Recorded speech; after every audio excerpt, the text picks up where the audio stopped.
This is another feeding centre, and what we do here is we feed the main protein bulk. The silage that we had before, that's just there is protein in it, but it's not exactly that high. It's probably about 12% at maximum, whereas the proteins that we add here are right up to 20%, which gives them, it's pretty much just your mineral and vitamin supplements. And what we have here is this silo here gets filled up by a truck, which comes from another depot where all the grain's stored.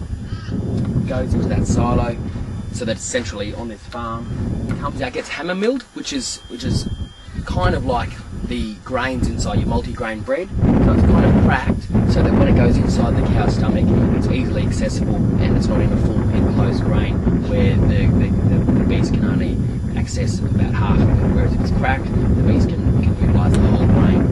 So it goes from the hammer mill back up to another feed truck. That feed truck takes it out and feeds the stock probably a lot less than it would otherwise. In these big silos in the centre here is where all the grain is for planting, and that's pretty much so not happened for about 2 years. Usually all these paddocks that you see around us, the ones behind me over here and everywhere you look, should be at this time of year full of wheat or barley or oats. Oats for stock feed, barley for harvesting and then feed through the same process. The grain gets cracked, and then wheat, which goes into export and used in flour mills and noodles in Japan.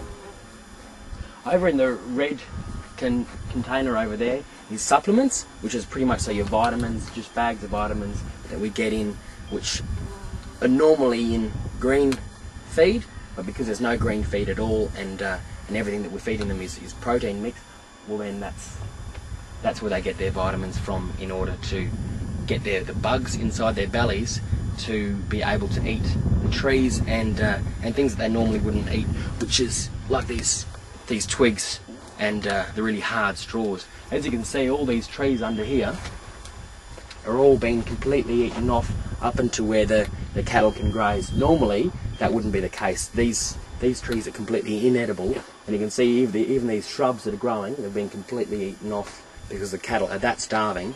And also the vitamins that we put in the feed ration gives them the bugs in their bellies the ability to utilise feed that they wouldn't normally eat, and they can break down cellulose much easier than a normal year, which they wouldn't need to do.